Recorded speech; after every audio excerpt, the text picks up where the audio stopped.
খেয়াল করে দেখেন। আম্মু ছাড়ে দেন আমারে। হারামজাদি যাবার কেন না বাড়া কিরে, বাড়ির কাম কাজ সব নিজেই করতেছিস? আব্বা আপনি দেখতেছেন আমি একা হাতে বাড়ির সমস্ত কাজ করতেছি।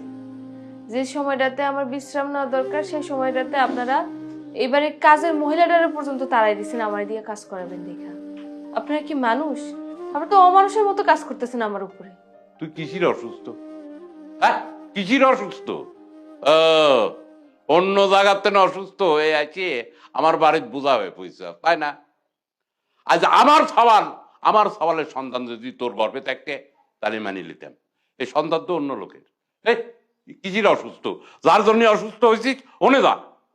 এখন যদি আমার বাড়ির কাজের বুয়া থাকতে তাহলে আমার এতক্ষণ না খায় তা লাগতে না, ঠিকই খাবার পেতাম। আমি ঘরটা মুইসা দেন কি আর রান্না বসাইতেছি। আরো হ্যাঁ, আর একটা কথা, তুই এই বাড়িতে যাওয়ার পরে 7 দিনের মধ্যে আমার সাওয়ালে বিয়ে দেবো। আর হ্যাঁ, ওই কাবিলের টাকার তুই চিন্তা করিস নি।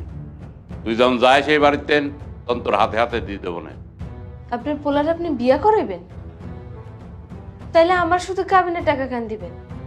আমি যে 7 বছর বিদেশে থাকি আপনাকে এত কারি কারি টাকা পয়সা পাঠাইছি, বাপ পোলা দুজনে মিলে যে আমার টাকার উপর ঘুমাইছেন, খাইছেন, আমার টাকা দিয়ে বাড়িঘর বানাইছেন, সেগুলো ফেরত দিবেন না?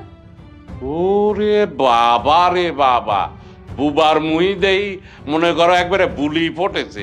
এই আরামজাদি, তুই যে 7 বছর বিদেশ ছিল, আমি আর সোহেলকে এই বাড়িতে বসে বসে মানুষের ঘাস কাটিছি?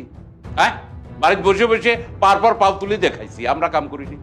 আমারে টেকার এই বাড়ি আছে, তোমার টেকায় না। শুনেন আব্বা, টাকা যে পাঠাইছি এর প্রমাণ আমার কাছে ঠিকই আছে।